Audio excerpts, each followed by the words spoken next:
BlueVoyant is a comprehensive cybersecurity services company focused on protecting organizations from the ecosystem of threats. So we were onboarding a large number of clients, around somewhere between 3 and 5 every week, all of which were bringing a wide variety of data types. So we needed to be able to sift through all those different data formats and normalize those according to the schema that we use to protect our clients from things that go wrong in their networks.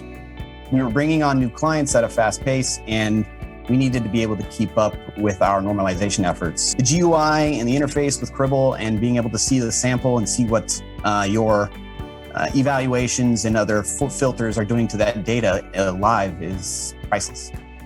So deploying Cribl Logstream was actually really easy. One of the things that attracted us to it in the first place was the fact that our team was fairly resource constrained. We had a small number of high quality engineers that needed to move quickly.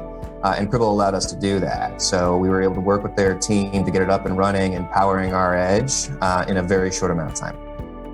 What we are able to do now that we couldn't do before with Cribl was to a couple things. First of all, offload the data normalization from Splunk, which allows us to send to multiple destinations, essentially. So instead of the data being normalized within Splunk itself, we've pulled that back using Cribl.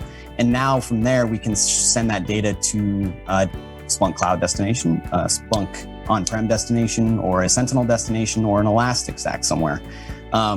That is not possible with the old way we were doing things.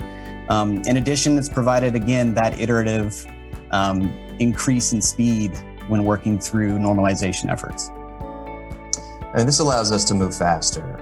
In the MSSP space in particular, we've got hundreds of clients and prospects who are looking to get protected very quickly, and getting access to the data and getting the data in a usable format that allows us to run our detections is absolutely critical.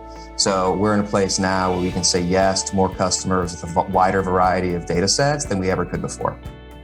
I would recommend Cribl to any organization struggling with data engineering in any fashion, and if that organization has multiple endpoints. I mean, the reality is I recommend Cribl on a pretty regular basis to organizations that are struggling with large volumes of data and data pipelines. And there's a number of them out there, right? Not just security organizations, but any organization that's trying to achieve maximum value out of a large variety of data sources. This is a simplification to that effort. I couldn't imagine going back to not having Cribl and trying to do the amount of work that we have to do without it. It would be insurmountable.